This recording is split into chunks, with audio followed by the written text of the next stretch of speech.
Assalamualaikum warahmatullahi wabarakatuh. Jumpa lagi bersama saya Hadi di channel Ngulik Sejarah. Dan pada video kali ini saya akan kembali lagi membacakan suatu kisah misteri. Kali ini berjudul Kutuk. Cerita kali ini ditulis oleh Manafila yang nantinya kalian juga bisa mengunjungi thread beliau secara langsung.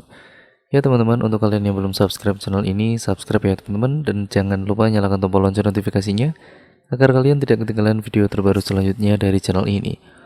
Yuk, daripada kita lama-lama, daripada kita penasaran bagaimana sih ceritanya, mari kita langsung saja menuju ke ceritanya. Namun sebelum itu saya sarankan untuk kalian semua mendengarkan cerita kali ini dengan earphone terbaik kalian ya teman-teman, agar kalian mendapatkan kualitas audio yang jauh lebih baik. Yuk langsung saja kita ke ceritanya.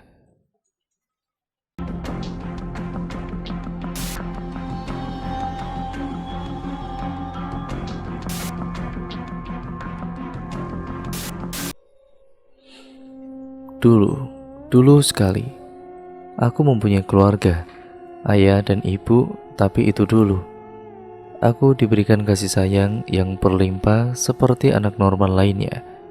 Namun semuanya berubah semenjak kematian ayah. Saat aku menginjak usia 14 tahun, ayah meninggal. Dibunuh oleh rekan kerjanya sendiri. Atas dasar apa aku pun tidak tahu. Tapi kata ibu, itu semua karenaku. Semenjak kejadian itu, ibu berubah. Tidak pernah lagi bicara denganku, bahkan melihatku saja rasanya jijik. Sampai akhirnya aku dibuang di jalanan yang tidak pernah ku tahu di mana. Aku rindu ibu. Aku rindu masa itu. Bunuh, bunuh, bunuh. Sontak aku terkejut, mengusap pipiku yang sedari tadi basah, meletakkan boneka yang kupeluk, kemudian berjalan keluar. Suara itu berasal dari ujung lorong. Siapa di sana? Aku tidak bisa melihat apa-apa. Yang aku lihat hanya gelap. Kemudian perlahan membentuk siluet seseorang. Dia tampak sangat kurus, dengan tubuh tingginya yang tidak normal. Rambutnya tampak seperti seseorang yang melakukan kemoterapi tampak rontok. Aku bisa mencium dari sini aroma yang tidak sedap. Bau amis bercampur busuk yang sangat menyengat. Siapa di sana? Ucapku ragu, suaraku menggema cukup nyaring. Tapi kenapa tempat ini sangat gelap? Hanya ada sedikit cahaya di tempat makhluk itu berdiri. Mereka menganggapmu sampah. Apa kau tidak merasa kesal? Apa kau tidak merasa marah, emosi, balas dendam? Suaranya terdengar berat dan menyeramkan. Kemudian diikuti kekehan tipis di akhir kalimatnya. Apa maksud semua perkataan itu? Aku tahu kau sangat marah sekarang. Kenapa tidak berikan saja mereka pelajaran? Maksudmu? Aku gelap mata, seakan semuanya hanya terfokus pada makhluk di ujung sana, seperti dihipnotis untuk mengikuti segala nafsunya. Semua perkataannya benar. Aku dendam, marah, kesal. Sudah cukup mereka menginjak-injak aku. Aku juga harus membalas semua perbuatan mereka. Bunuh, bunuh, bunuh. Suara itu melengking naik, membuatku menutup rapat-rapat telingaku, kemudian memelan dan juga lenyap di telan gelap. Aku kemudian terbangun dengan keadaan mata membengkak, dan kemudian ruangan gelap dengan cahaya temaram dari luar. Memeriksa keadaan jantungku yang sepertinya akan segera keluar. Keringat membasahi pakaian dan bantal yang kugunakan. Mimpi apa yang barusan aku alami? Kenapa sangat menyeramkan? Napasku terengah seakan baru saja menyelesaikan lari maraton. Sungguh menyeramkan. Aku mengusap pelibisku yang sudah dibanjiri keringat. Kemudian mengambil segelas air yang ku letakkan di meja samping tempat tidurku. Rasanya sangat haus sekali. Jam menunjukkan pukul 2 pagi. Tapi aku tidak bisa lagi untuk tidur. Rasanya terlalu menakutkan setelah mengalami mimpi buruk itu. Aku kembali memikirkan apa yang dikatakan oleh makhluk tinggi tadi. Seakan tersihir, rasanya aku ingin membalaskan dendamku, walaupun keberanian tidak ada sedikit pun. Di sekolah pun, makhluk tinggi mengerikan itu terus menghantui pikiranku dengan kalimat yang terus dia gumamkan, "Bunuh, bunuh, bunuh." Jika terus begini, aku tidak bisa terfokus untuk belajar. Sebentar lagi ujian, dan masalah kepalaku ini yang tidak bisa menyingkirkan hal-hal yang tidak penting. Kenapa makhluk itu terus mengganggu pikiranku? Sepulangnya dari sekolah, aku kemudian merasakannya yang teramat jelas, berembus sebagai angin yang tertiup. Seketika bulu kutuku merinding, dingin, anginnya menusuk tubuh. Belum pernah aku merasakan angin malam sedingin ini. Aku berbalik, kemudian mendapati wanita parubaya yang cantik. Senyumannya manis, rambutnya tergerai panjang, dengan kulit halus yang lembut seperti madu. "Ikuti aku," ucapnya seraya tersenyum, menggandeng tanganku di tengah-tengah kegelapan. Di tengah tempat seperti dunia asing ini, untuk sesaat semuanya tampak gelap. Tidak terlihat ada cahaya di luaran sana. Kemudian cahaya menyilaukan itu datang entah dari mana, menembus kelopak mataku tanpa izin. Cahaya putih itu terlalu silau untuk aku lihat. Susah rasanya membuka mata dan menyesuaikan cahaya yang masuk berlebihan. Aku mengedipkan mataku beberapa kali, menyesuaikan cahaya di ujung sana. Tanganku ikut serta menghalau cahaya itu. Terlalu silau untukku bisa melihat apa atau siapa yang berada di balik cahaya itu. Rasanya aku belum sadar sepenuhnya untuk memahami apa yang terjadi kepadaku. Seingatku tadi, aku dituntun jalan untuk keluar dari gedung sekolahku oleh perempuan cantik yang sekarang aku tidak tahu dia di mana. Setelah itu, aku tidak tahu apa-apa lagi. Aku merasakan seolah-olah mataku diusap oleh tangan kasar yang sangat dingin, ingin melawan atau sekedar bergerak. Sungguh, aku tidak bisa melakukan apa-apa sekarang. Setelah itu, yang kulihat bukan lagi cahaya putih menyilaukan. Aku hanya bisa menatap ke depan. Dengan rasa sakit di sekujur tubuhku, tubuhku kaku, seolah dipeluk erat oleh makhluk yang tidak bisa kulihat. Kakiku dirantai oleh tangan-tangan yang tidak tahu milik siapa. Badanku dingin, sedingin es kala itu. "Tolong siapapun, tolong aku," batinku berteriak keras dalam hati. Bibir ini membisu seolah dijahit. Aku bisa lihat mereka ingin menolongku, tapi menolongku rasanya mustahil. Aku bisa dengar ucapan mereka. Badannya seberat batu. Gerak dikit aja nggak bisa.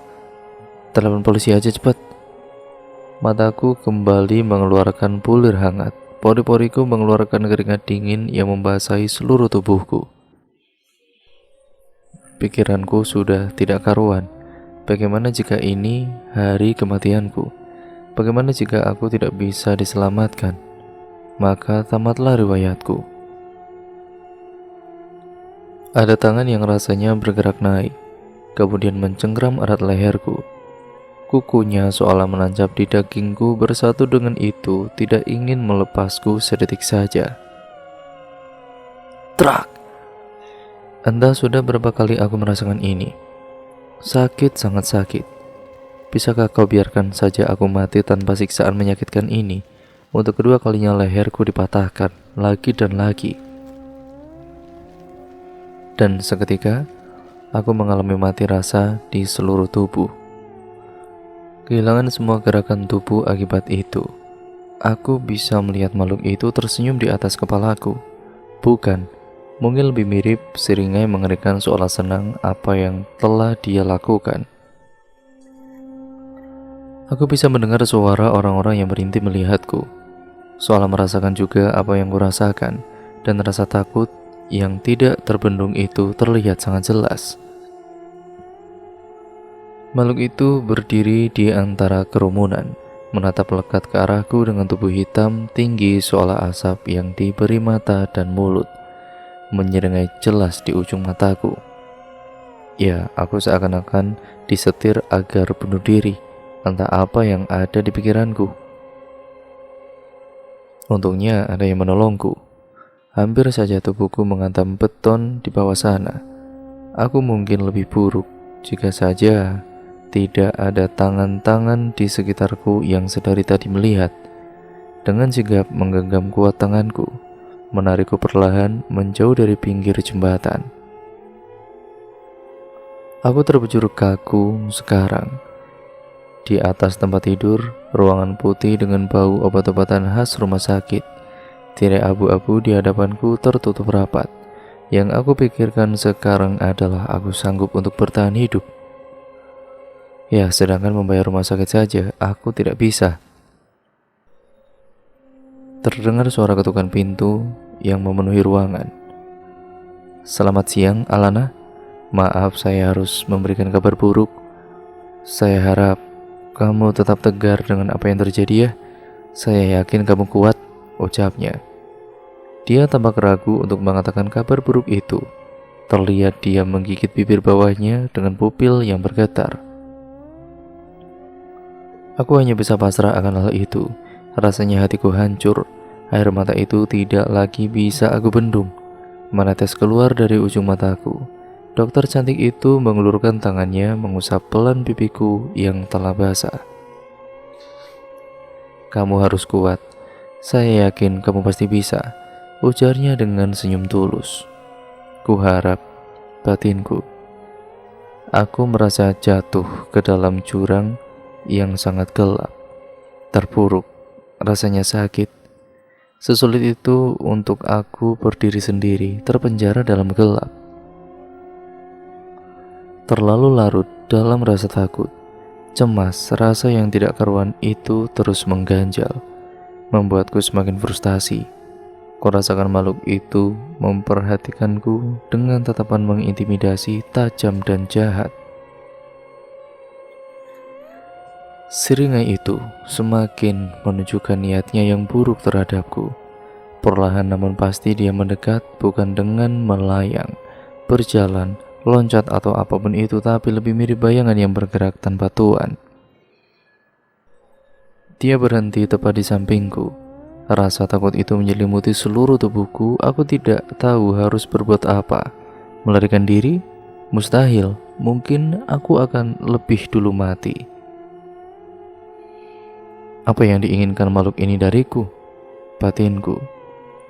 Aku ingin kau, jawabnya dengan cepat. Suaranya keras menggema di ruangan ini, berat dan menyeramkan. Sama seperti makhluk terakhir yang kuhadapi. Makhluk sama yang terus-menerus menghantuiku. Bagaimana bisa? Kau mendengarku? Batinku lagi, meyakinkan apa yang baru saja aku dengar. Menatapnya heran, untuk sejenak rasa takut itu memudar. Bahkan, kau tak takut denganku? Bertanya santai tanpa rasa takut. Kini dia mengelilingiku bersamaan dengan hawa dingin yang menusuk. Aku tidak tahu apa lagi yang harus kukatakan. Pikiranku melayang, entah apa yang harus kulakukan. Kau cukup hebat untuk seorang gadis biasa, bisa selamat dari kematian yang kuberikan. Walaupun kau akan tetap mati pada akhirnya. Sekarang tatapan matanya fokus terhadapku, sangat serius. Tatapannya mengintimidasi, matanya merah tajam dan membulat. Maksudmu kematian yang kau berikan? Tanyaku bingung dengan apa yang diucapkan makhluk itu. Tidak perlu dijelaskan, kau tidak akan pernah mengerti. Buat pilihanmu sekarang, berikan kesempatan untukmu melawan atau mati. Mana yang lebih menguntungkan dari kedua hal itu, melawan atau mati? Ku yakin tidak akan ada yang menguntungkan untuk diriku, terlebih penawaran ini dari makhluk yang aku tak tahu dari mana dan apa dia. Apa aku harus pilih saja mati? Dengan begitu masalahku akan selesai, tapi rasanya dia tidak akan membiarkanku mati dengan mudah. Bagus, maka kau akan jadi budakku. Tunggu, Apa maksudmu? Jika aku mati maka aku akan menjadi budakmu. Buat pilihanmu sekarang atau tidak sama sekali. 1, 2, melawan. Teriakku keras tanpa sadar, menggema di ruangan kosong ini. Selamat berjuang, nikmati saja 2 bulanmu, dan selamat bertemu di alam baka, ucapnya, kemudian pergi lenyap dalam gelap. Aku kemudian mengembuskan napasku pasrah. Pilihanku, apakah buruk atau lebih baik? Semakin aku memikirkannya, semakin aku frustasi. Apa seharusnya aku tidak menjawab saja pertanyaannya? Lantas, apa yang akan terjadi padaku jika aku tetap diam? Apakah akan lebih baik dari ini? Berada di antara 2 jalan yang tidak pasti, yang keduanya pun seakan membawa bencana, seakan penuh dengan bom waktu yang pasti akan meledak. Tunggu, apakah tadi aku baru berteriak? Berteriak? Refleks aku membekap mulutku sendiri. Tanganku, apa yang terjadi? Aku masih ingat dengan jelas. Siang tadi dokter mengatakan aku mengalami kelumpuhan pada tangan, badan, kaki, dan organ pelvisku. Dan apa yang terjadi sekarang di luar logikaku, sungguh aneh. Rasanya sangat aneh dan tidak bisa dijelaskan secara logika. Apa yang aku alami sekarang adalah hal mustahil. Aku terus memeriksa tubuhku, bahkan kakiku bisa digerakkan dengan leluasa tanpa ada rasa sakit atau canggung. Seolah apa yang aku alami tadi itu hanya ilusi yang tampak nyata. Sungguh aku tidak bisa mengerti apa yang ku alami sekarang. Untuk sesaat aku berpikir, apa iya ini ulah makhluk tadi? Rasanya tidak mungkin. Tapi itu juga masuk akal sekarang jika dipikirkan lagi. Terlebih dengan semua kemungkinan yang ada. Alana, Anda tidak apa-apa? Apa yang terjadi? Kenapa berteriak? Tanya salah seorang suster dengan tubuh kecilnya, berlari mendekat ke arahku dengan wajah cemas. Bodohnya aku. Tentu saja suaraku akan terdengar sampai keluar dengan intonasi setinggi itu. Maaf membuatmu cemas. Aku tidak apa-apa kok. Tapi ada yang membuatku merasa aneh. Ucapku ragu. Tanganku menggenggam erat ujung selimut. Apa yang aneh? Suara teriakannya cukup kuat, matanya membulat. Dia terkejut, aku tahu itu. Aku juga begitu. Tapi kenapa dia baru sadar sekarang? Suster itu menelan ludahnya kasar, menatapku dengan lekat. Wah, ini sungguh aneh. Baru pertama kali saya menemukan kondisi seperti ini. Semuanya normal, otak, saraf, bahkan tulang Anda yang patah, yang bergeser, semua berada di tempatnya masing-masing. Seolah Anda tidak pernah mengalami kecelakaan, ucap dokter itu seraya menelusuriku dari atas hingga bawah. Aku bisa lihat wajah bingung semua orang. Aku melakukan semua pemeriksaan, bahkan pen di leherku sudah dilepas. Semuanya baik-baik saja, aku sehat dan normal kembali. Aku pikir mereka bisa menjelaskan apa yang aku alami, ternyata sama saja. Bahkan hal logis pun tidak bisa menjelaskannya. Aku berjalan perlahan menelusuri trotoar di pinggir kota, menendang kecil daun-daun kering kekuningan yang berguguran dari pohon yang berdiri kokoh di samping jalan. Setelah lama terperangkap dalam gelap, aku merasakan kembali teriknya matahari siang dengan semilir angin lembut yang membelai kulit. Aku berusaha untuk tidak lagi memikirkan perkataan makhluk itu atau apapun yang kualami akhir-akhir ini. Semua kejadian yang terasa janggal. Entah aku yang terlarut dalam permainan ilusiku sendiri atau kenyataan yang tidak bisa aku pikirkan baik-baik dengan logika.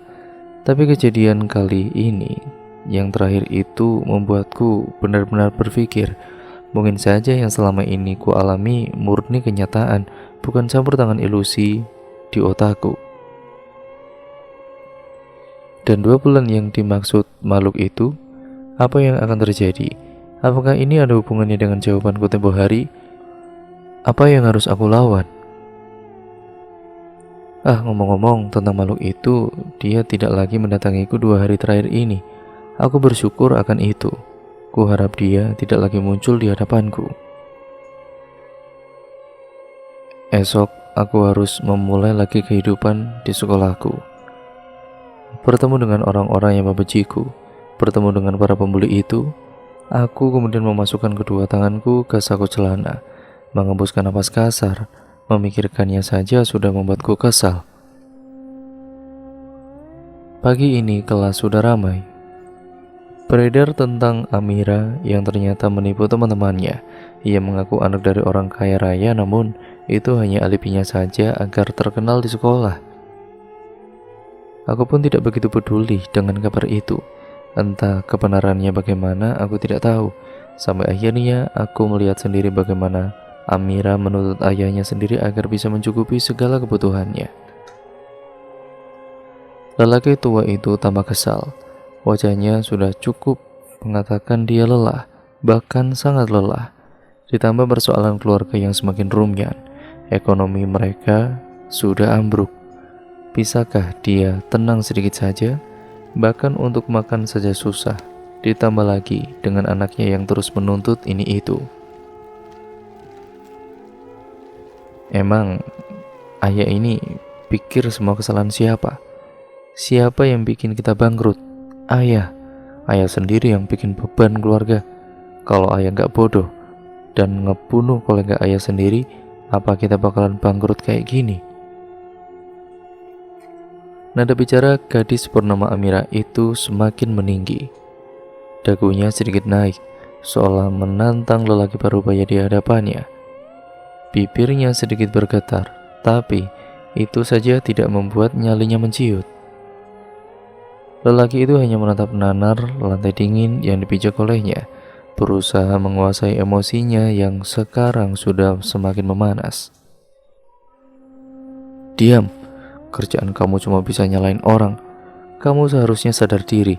Kamu selalu nundut ini itu. Ayah pusing, kayak hidup kamu yang selalu maunya mewah, ujar ayahnya sembari melangkahkan kakinya untuk pergi. Bangsat, gue benci lahir dari keluarga kerta, teriaknya keras, membuat beberapa orang yang lewat terkejut dan menatap kesal. Ya, namanya sang ayah adalah kerta. Malam ini, ada seorang laki-laki parubaya dengan beberapa helai uban di rambutnya, berdiri dengan tatapan kosong di pinggir atap, kemudian mengebaskan tubuhnya ke bawah, menghantam aspal dengan kasar. Suaranya cukup keras, cukup untuk membuat orang-orang sadar bahwa ada kematian di depan mata mereka, dan ternyata itu adalah ayah Amira yang bunuh diri. Mungkin dia benar, sudah lelah dengan segala beban yang terus memberatkan punggungnya, berusaha mencari uang untuk memenuhi kebutuhan anak-anaknya. Sebenci-bencinya Amira pada ayahnya, ia juga seorang anak, seorang manusia yang masih mempunyai hati. Ia juga sayang pada ayahnya yang sudah banyak berkorban untuk keluarganya. Rasa bersalah itu menyelimuti seluruh tubuh Amira. Dia menghentikan isaknya saat segerombolan orang berdiri di sampingnya membawa rasa bela sungkawa. Ngapain kesini? Bukannya kalian gak mau ketemu sama penipu kayak gue ya? Ucapnya dengan tegas. Matanya sudah memanas, berusaha menahan air mata yang ingin keluar lagi. Tangannya dikepalkan, membendung semua amarah yang meronta ingin keluar. Wanita parubaya dengan keriput di matanya itu mendekatkan diri, duduk di samping Amira. Tangannya tidak lupa untuk mengusap pelan punggung gadis itu. Amira, ibu sama teman-teman kamu kesini ingin ikut berbelasungkawa atas meninggalnya ayah kamu. Kami semua juga minta maaf atas semuanya. Nggak perlu, ucapnya seraya mendorong pelan wanita itu. Nggak usah sok baik deh kalian, sambungnya. Belum sempat guru itu berbicara, Amira sudah menyela dengan keras, bersamaan dengan tatapan tajam penuh kebencian. Badannya refleks, berdiri, tangannya mengarah ke abang pintu. Pergi, Gue gak butuh kalian semua, terutama lo, cewek sial. Lo yang bunuh ayah gue. Gue bakalan bikin lo tanggung akibatnya. Matanya menatap mengintimidasi. Tatapan ingin membunuh itu tersirat jelas bagai belati. Semuanya tersentak kaget, termasuk adiknya yang sedari tadi hanya menangis, kemudian berdiri mendekati Amira. Aku lihat kak, aku lihat dia bunuh ayah. Dia penyebab semuanya, ucapnya dengan terisak memegang tangan kakaknya yang juga ikut menangis. Semua menatap Amira dan aku. Sungguh aku tidak tahu apa-apa. Amira, kamu keterlaluan. Ibu tahu kamu terpukul karena ini, tapi jangan menuduh orang tanpa bukti. Ibu tahu Alana, dia nggak mungkin kayak gitu. Guru bernama Tina itu sudah muak dengan semua kelakuan Amira, membuatnya menentang dengan sangat. Bukti? Mata saya buktinya, adik saya buktinya. Apa itu belum cukup? Pantas keluarganya bilang dia pembawa sial. Pantas keluarganya buang dia. Dasar monster. Air mata Amira pun lolos, kembali jatuh membasahi pipinya. Sementara semua orang mulai berbisik atas semua perkataan Amira. Aku gak bunuh ayah kamu. Lagian untuk apa aku bunuh ayah kamu? Memang aku pembawa sial, diasingkan. Tapi aku bukan monster yang gak punya hati. Sejahat apapun kamu, aku gak bakalan ngebunuh orang demi balas dendam atas semua perbuatan kamu selama ini. Kemarin sepulang sekolah aku ke minimarket buat kerja part-time sampai malam, terus pulang dan gak keluar lagi sampai pagi. Aku keluar juga ke sekolah, kalau gak percaya bisa cek CCTV kosku. Sekalian tanya pemilik dan juga penghuni kos. Sakit kecewa selalu dituduh melakukan hal yang buruk. Aku tahu ada begitu banyak orang di luaran sana yang membenciku, melihatku bagai sampah yang tidak pantas untuk hidup, menatapku dengan tatapan menjijikan. Tapi apakah itu saja tidak cukup? Sampai harus menuduhku atas kesalahan yang tidak aku perbuat. Aku berdiam diri saja tanpa melakukan apapun, itu juga kesalahan. Apakah kesalahan orang lain juga harus aku tanggung? Aku sudah muak dengan semua ini.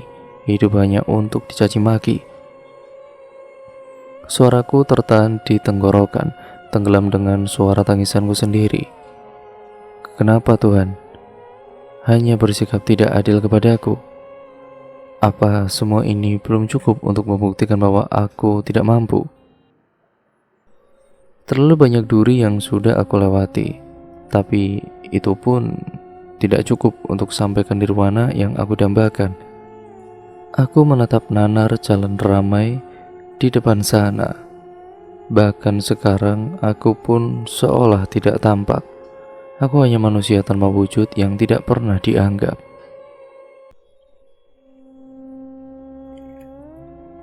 Lukai saja jika kau tidak suka. Bunuh saja jika kau benci. Suara itu lagi terdengar samar di ujung telinga, bersamaan dengan hembusan angin yang menusuk jauh ke dalam tubuh. Dejavu lagi untuk kesekian kalinya. Nafasku tercekat, jantungku berdegup dengan cepat. Rasa familiar yang aku takuti itu datang. Dia kembali membawa pengaruh yang tidak bisa kukuasai. Aku melihat ke kiri dan ke kanan, menelusuri setiap sudut taman kota itu. Tidak ada orang lain di sini, tapi kehadirannya yang bagai angin itu terbaca jelas olehku. Dia mengawasiku dengan seringai penuh kelicikan yang tidak pernah ku tahu di mana dia berada. Aku tahu ujian ini berat untukmu. Mati saja jika kau tak mampu, ucapnya lagi. Kali ini lebih dekat, dan semakin dekat aku melangkahkan kakiku mundur, bulu kuduku merinding. Aroma anjir darah tercium jelas, bersamaan dengan bau bangkai yang menusuk. Refleks aku menutup hidungku, Masih dengan rasa was-was menderu, rasa cemas dan takut itu beradu cepat bersamaan dengan suara lirih bagai semilir angin yang terus-terusan terdengar. Ah! Teriakku nyaring bersamaan dengan tangan pucat pakai mayat yang membusuk itu mencengkeram erat leherku. Kukunya menancap ke dalam, mengeluarkan darah segar yang terus mengalir. Detak jantungku sudah melemah, lahar panas itu mengalir jelas di tubuhku. Rasa terbakar, tercekik seperti ini sungguh menyakitkan. Tangan kirinya yang bebas mencengkeram wajahku, meremukannya bagai roti. Jarinya yang kurus bagai ranting rapuh itu bergerak, kemudian berhenti tepat di depan bola mata kiriku, menampakkan kuku hitam panjang yang tidak terurus. Aku ingin membuatmu buta, tapi jika itu kulakukan, permainan ini tidak akan lagi menyenangkan, ucapnya dengan pelan. Berbisik di telingaku, kemudian melepasku dan pergi bersama gelapnya malam. Tubuhku terhembas jatuh ke tanah keras. Napasku beradu cepat dengan waktu. Jantungku berdetak dengan 2 kali lebih cepat. Tubuhku lemah tidak bertenaga. Aku menatap cermin datar di depanku, memeriksa wajah dan leherku yang rasanya sudah hancur. Ada luka seperti bekas cakaran di leher dan wajah, hanya cakaran tanpa luka yang dalam dan mengkhawatirkan. Aku mengoleskan betadin lalu menutup beberapa luka yang tampak besar. Melihat makhluk itu hanya berwujud seperti asap hitam tebal dengan mata merah menyala, dan selalu hadir saat rasa dendam, benci dan amarah itu tertanam di sisi tergelap diriku, membuatku semakin yakin. Apa yang ku hadapi ini bukan ilusi atau imaji belaka, melainkan kenyataan. Terlebih dia bisa menyakitiku secara nyata. Tapi apa alasannya membuatku seperti ini masih menimbulkan pertanyaan. Dimulai dari mimpi malam itu, mimpi menakutkan yang terasa nyata dan terus berulang. Kemudian semuanya tampak asing dengan kehadiran wanita cantik itu lalu menghilang di telan gelap. Sampai percobaan bunuh diri, dan rasanya sungguh tidak masuk akal. Aku seperti dihipnotis oleh makhluk tidak kasat mata, mempermainkan hidupku bagai sebuah teka-teki yang sulit dipecahkan. Apa yang diinginkannya dariku? Apa yang membuatnya begitu terobsesi denganku? Menyuruhku melakukan bunuh diri hingga pembunuhan. Apa dia begitu haus akan darah dan nyawa seseorang? Tapi kenapa aku dijadikan seperti pion yang harus mengikuti perintah si raja, yang ditumbalkan atas apa yang dia inginkan juga, menjadi kambing hitam atas perbuatan yang tidak pernah kulakukan. Aku ingat perkataannya waktu itu. Kau cukup hebat untuk seorang gadis biasa, bisa selamat dari kematian yang kuberikan, walaupun kau akan tetap mati pada akhirnya. Apa semua ini berkaitan dengan hal itu? Kalimatnya yang membuatku bingung. Apa percobaan bunuh diri itu perbuatannya? Jika dipikir-pikir, semua ini masuk akal sekarang. Tapi memikirkan yang bisa membunuh seseorang membuatku merasa semakin terancam. Walaupun aku tahu kematian itu ada di tangan Tuhan, tapi ini sungguh membuatku semakin frustasi. Terlalu banyak pecahan misteri yang sepertinya harus aku pecahkan sendiri, tapi aku tidak cukup berani untuk bermain api. Aku tidak tahu apa yang akan terjadi denganku jika aku berani mencari informasi lebih. Dan lagi, aku tidak tahu makhluk apa itu, apa maksud dan tujuannya. Lebih baik aku ambil langkah aman. Kuharap itu hanya ancaman belaka yang tidak akan benar-benar terjadi. Aku mendapatkan notifikasi pesan pagi ini dari nomor tanpa nama yang tidak ku tahu siapa pengirimnya.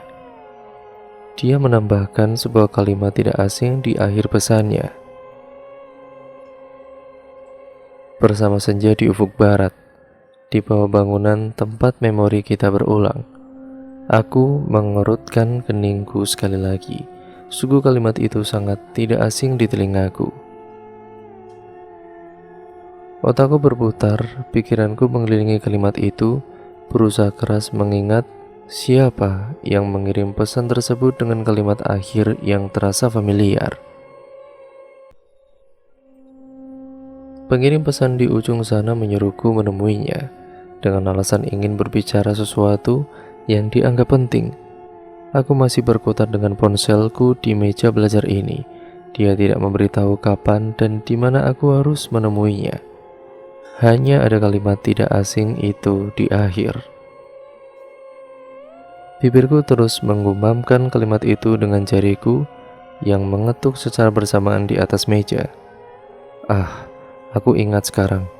Itu kalimat ibuku. Saat ulang tahunku yang kelima, dia memintaku mengingat kalimat ini dengan wajahnya yang terbaca jelas tengah khawatir tidak karuan. Ekspresinya mengatakan ada yang tidak beres, seperti sudah tahu bahwa itu diperlakukan sewaktu-waktu, seperti bermain kode rahasia, dan saat itu aku hanya mengiyakan saja tanpa tahu alasannya. Hatiku mengatakan bahwa ini adalah hal yang penting. Aku melihat jam yang tertera di bagian atas layar ponsel. Waktu menunjukkan pukul 16:35. Segera aku mengambil ponselku lalu menaruhnya ke dalam saku, memakai sepatu putihku lalu bergegas pergi keluar menemui ibu yang telah membuangku. Aku berjalan di bawah deretan pohon kelapa yang mendominasi tempat ini.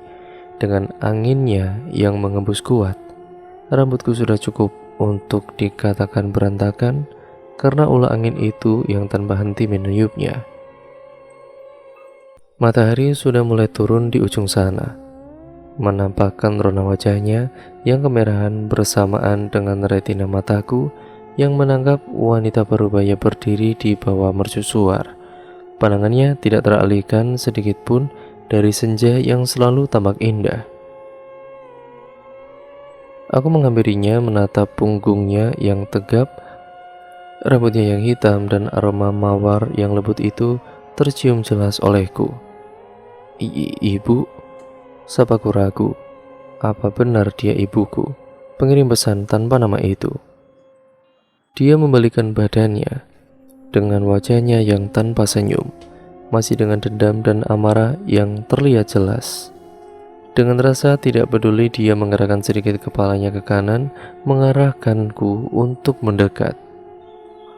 Saya pikir kamu sudah lupa sama kalimat itu, ucapnya tanpa ada niatan untuk melihatku barang sejenak. Aku hanya tersenyum tipis menggapainya. Kamu pasti udah tahu kan? Maksudnya saya ngajak kamu ketemu di sini? Tanyanya yakin. Maksud ibu? Lana gak ngerti. Dia mengusap keningnya pelan seraya menutup mata dengan bibirnya yang mengembuskan napas kasar. Saya dengar kamu bunuh orang, benar? Belum sempat aku menjawab, perkataanku dipotong cepat oleh ibu. Gak usah bikin masalah, bisa kan? Udah cukup, kamu bunuh ayah kamu sendiri. Jangan nambah perkara yang sama. Kamu udah malu-maluin keluarga. Gak usah nambah kita jadi gak punya muka, ngerti? Kalau aja kamu bukan anak mendiang suami saya, udah lama saya putusin hubungan keluarga dengan kamu. Ucapnya tegas. Wajahnya sangat yakin bahwa aku benar-benar bersalah dan dalang dari semua ini. Ibu, sumpah Bu, Lana gak pernah bunuh orang. Bahkan niat jelek kayak gitu aja gak ada. Kenapa sih semua nyalain Lana? Hal yang gak Lana berbuat aja itu salah Lana. Apa belum cukup Lana dicaci maki, diasingkan, dibuang? Apa harus sekarang Lana ini dikambing hitamkan? Air mataku kembali membasahi pipi. Kamu gak usah merasa paling di pojokan. Gak usah buang-buang air mata buaya kamu. Sekalinya anak sial tetap sial. Semua ini gara-gara kamu. Mulai sekarang, saya dan kamu gak pernah ada hubungan apapun. Camkan itu. Jangan pernah temui saya lagi. Ucapnya sarkas, kemudian berlalu pergi tanpa rasa bersalah sedikit pun. Air mataku tumpah setumpah-tumpahnya. Ingin rasanya aku mengakhiri semuanya, drama kehidupan ini, menguburnya jauh dalam ingatan. Kini hanya malam yang menemani luka. Aku tahu, aku bukan anak kandungnya. Ibuku meninggal saat melahirkanku. Tapi rasa kasih sayangnya selama ini apakah sudah puyar? Atau mungkin itu hanya kepura-puraan? Mungkin benar aku anak sial yang tidak pantas untuk dilahirkan. Aku masih terpaku dengan kesedihan, menatap kosong hamparan laut di depan sana, menikmati hembusan angin malam. Bahkan malam ini bintang pun tidak menyapa, langit sedang murung tampaknya. Aku merebahkan tubuhku di kasur, menatap langit-langit kamar. Sekarang sudah pukul 11 malam, tapi mataku belum mengantuk sama sekali. Rasanya sangat susah untuk tidur akhir-akhir ini. Besok sore aku harus mengecek CCTV di sekitar rumah Amira, terutama kesaksian orang-orang yang ada pada saat kejadian itu. Aku sungguh penasaran apa benar yang mereka lihat itu aku. Bisa saja orang lain yang mirip denganku. Ya bagaimana bisa aku membelah diri kemudian berada di dua tempat? Sungguh tidak masuk akal, bukan? Aku sudah meminta salinan CCTV kosku dan minimarket tempatku bekerja. Tinggal sedikit lagi aku bisa membuktikan bahwa aku tidak bersalah. Mataku sudah mulai terpejam, dipelai lembut oleh semilir angin, membuatku mengantuk. Tapi suara keras dari balik pintu kamar membuatku terperanjat. Brak! Tok tok tok. Alana, keluar kamu. Alana. Aku terlonjak kaget mendengar suara keras kedoran pintu kamarku. Aku refleks berlari ke arah pintu, kemudian membukanya. Om Adam, kamu kan yang bunuh kakak saya? Kamu kan? Ngaku, ucapnya. Aku bisa lihat kemarahan dan emosinya yang melonjak naik. Sungguh apa lagi ini? Para penghuni kos merasa terganggu, membuka pintu kamar masing-masing menonton kejadian itu bersama ibu kos. Sumpah, Alana gak bunuh ibu. Gak mungkin Lana bunuh ibu Lana sendiri. Aku masih menguasai air mukaku yang berusaha untuk tetap tenang. Gak usah ngeles kamu. Saya punya buktinya. Ini gelang punya kamu kan? Gelang ini ditemukan di tempat kejadian. Ini rekaman CCTV dan kesaksian para saksi. Semuanya ada di tangan saya. Sekarang kamu ikut saya ke polisi. Ucapnya tegas dan cepat. Dia menggenggam tanganku erat, menyeretku keluar, mengikuti langkahnya membawaku ke kantor polisi. Aku berusaha menahannya, tetapi kekuatannya tidak mampu untuk kulawan. Om, dengar dulu om penjelasan Lana. Tanya sama ibu kos dan anak kos di sini. Lana nggak ada keluar dari kamar sama sekali. Ibu kos yang sedari tadi hanya diam sekarang turun tangan. Dia mencekal tangan Om Adam, muak dengan perlakuannya yang semena-mena. Maaf Pak, saya nggak ada niatan ikut campur dalam masalah keluarga Anda. Tapi hal yang Bapak lakuin ini nggak benar. Saya dan anak kos bisa jamin kok Lana nggak ada keluar dari kos dari tadi. Bapak bisa cek CCTV di sini dan minta kesaksian yang lainnya. Sehabis pulang sekolah, Lana nggak ada keluar dari kamar. Keluar paling untuk mandi dan makan, ucap Ibu Ani, pemilik kos itu. Aku mengangguk bertanda setuju. Ekspresi Om Adam tampak tidak terima dengan pernyataan Bu Ani barusan. Kita buktikan semuanya di kantor polisi. Om Adam melepaskan tanganku, mendahului berjalan di depan kami. Bu Ani mengulas senyumnya tipis, kemudian menuntunku untuk ikut berjalan. Nggak apa-apa, jangan takut, kamu gak salah, ucapnya lembut seraya menepuk punggungku. Dan sekarang aku menjadi tersangka pembunuhan ibuku sendiri. 4 jam yang lalu, wanita yang berambut kuncir kudanya itu melangkah pasti melewati trotoar jalan yang sepi, Matanya membengkak dan terasa perih. Matanya memerah. Tangannya tidak tinggal diam untuk mengusap pipinya yang basah. Hal yang dilakukannya itu bukan inginnya, melainkan keluarganya. Ancaman akan membunuh putri kesayangannya itu membuat pertahanannya itu runtuh, membabat habis keberaniannya untuk melawan. Setiap hari, pikirannya dihantui rasa bersalah, khawatir, dan rasa rindu.